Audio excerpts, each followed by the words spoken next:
Assalamualaikum warahmatullahi wabarakatuh.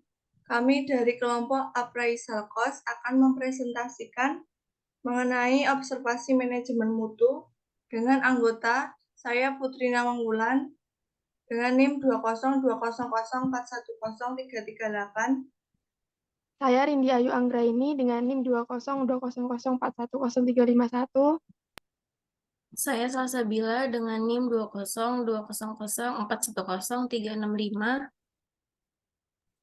Saya Dinija Azhara dengan NIM 20200410366. Yang pertama adalah nama instansi, yaitu Balai Besar Standarisasi dan Pelayanan Jasa Industri Kerajinan dan Batik dengan alamat Jalan Kusumanegara nomor 7, Semaki, Kecamatan Umbul Harjo, Yogyakarta, Daerah Istimewa Yogyakarta.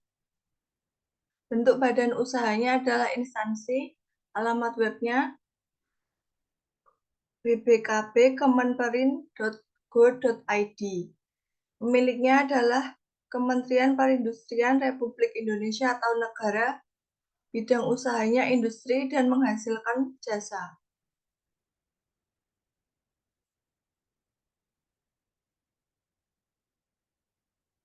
Selanjutnya adalah identifikasi proses bisnis. Yang pertama, supplier, badan usaha dan masyarakat. Kedua, proses utama.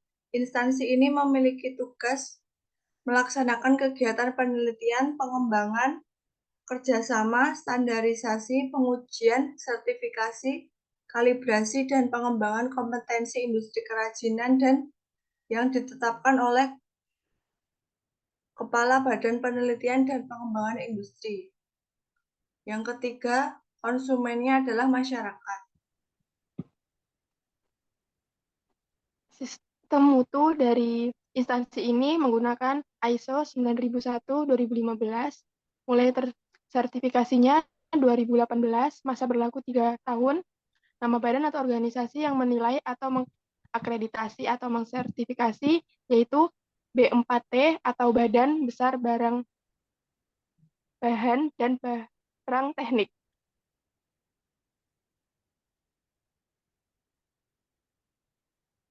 Penjelasan yang dilakukan instansi dalam mendaftarkan diri untuk menggunakan ISO 9001-2015. Persyaratan sertifikasi yang pertama itu telah memiliki dokumentasi sistem manajemen mutu yang sesuai dengan persyaratan SNI ISO 9001-2015. Yang kedua, telah menerapkan sistem manajemen mutu yang sesuai dengan persyaratan SNI ISO 9001-2015. Yang ketiga, telah melaksanakan audit mutu internal dan tinjauan manajemen secara lengkap. Proses sertifikasi yang pertama, pengisian registrasi dan informasi tentang profil serta ruang lingkup perusahaan yang akan disertifikasi. Dua, penerapan dan persetujuan biaya sertifikasi. Ketiga, kontrak sertifikasi. Yang keempat, audit kecukupan atau audit tahap 1, yaitu pemeriksaan dokumen pedoman mutu dan proses mutu perusahaan.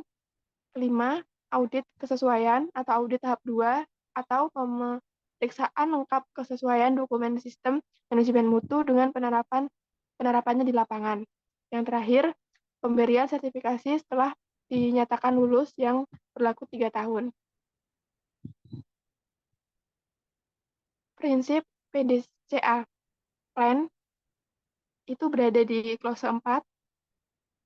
Dari sisi organisasi, instansi ini memiliki rencana strategi, penerapan visi, misi, tujuan, target, sasaran, dan indikator kinerja. Klase 5 mengatur susunan struktur organisasi dan menanggung jawab dalam setiap divisi dan sumber daya apa saja yang dibutuhkan.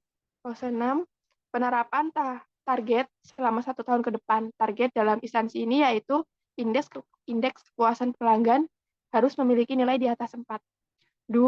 Berada di klase 7, untuk mencapai target dalam sasaran, instansi harus mempunyai supporting, yaitu jumlah SDM, keuangan, dan prasarana yang dibutuhkan, prosedur yang digunakan.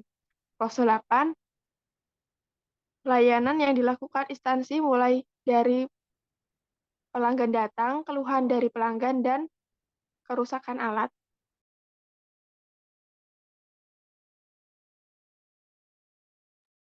Selanjutnya ada cek, masuk ke klausul 9. Instansi melakukan evaluasi seperti apakah ada audit internal, tinjauan manajemen, dan sebagainya. Tujuannya agar sasarannya tercapai. Dalam evaluasi dapat dilakukan selama sebulan, triwulan, dan 6 bulan. Selanjutnya ada action, masuk ke klausul 10. Tindak lanjut yang berkelanjutan, setelah dilakukan pengecekan dan evaluasi, adanya tindakan untuk melakukan pekerjaan yang lebih baik. Selanjutnya, hierarki pengorganisasian Balai Besar Kerajinan dan Batik. Membuat sistem struktur organisasi dan layanan yang terdiri dari yang pertama, manajemen puncak atau kepala balai. Yang kedua, bagian tata usaha. Yang ketiga, kelompok jabat fungsional.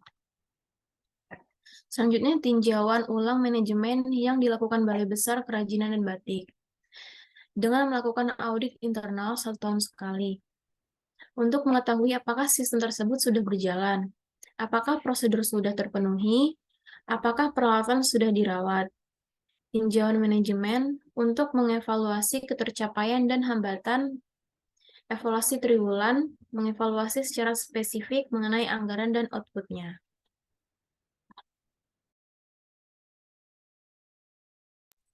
Selanjutnya ada tindakan korektif Balai Besar Kerajinan dan Batik dalam menghadapi keluhan pelanggan.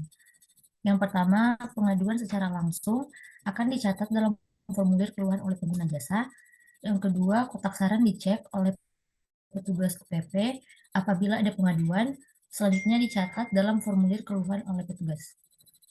Yang ketiga, pengaduan melalui telepon atau secara online akan dicatat dalam formulir keluhan oleh petugas pelayanan pengaduan.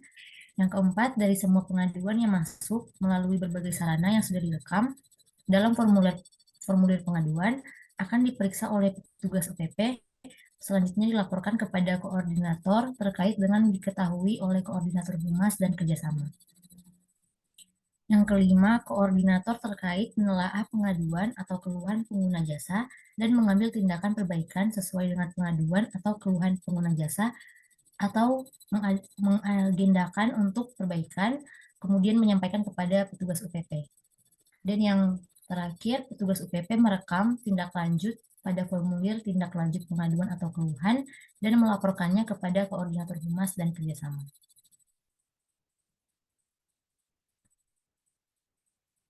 Selanjutnya, yang ketujuh, koordinator humas dan kerjasama menandatangani rekaman tindak lanjut dan menyerahkan kembali kepada petugas UPP. Dan yang kedelapan, petugas menyampaikan tindak lanjut pengaduan atau keluhan kepada pengguna jasa. Dan yang kesembilan, menerima tindak lanjut pengaduan atau keluhan. Lalu tindakan pencegahan yang dilakukan yaitu menetapkan SOP seperti menjawab keluhan dengan cepat agar pelanggan tidak kecewa dan memproses sertifikasi secara cepat.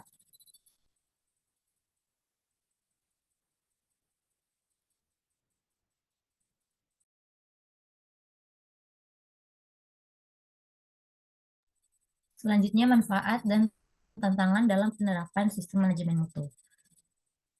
Manfaatnya yaitu instansi menjadi lebih teratur karena ada sistem, dan tantangannya yaitu konsistensi karena memiliki banyak karyawan dengan pemikiran yang berbeda-beda. Selanjutnya ada lampiran dokumentasi kunjungan dari kelompok kami ke Balai Besar Kerajinan dan Batik.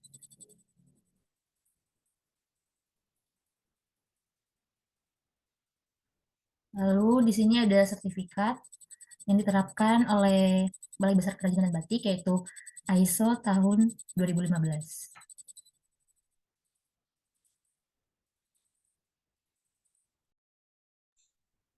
Sekian presentasi dari kami, kurang lebihnya mohon dimaafkan. Wassalamualaikum warahmatullahi wabarakatuh.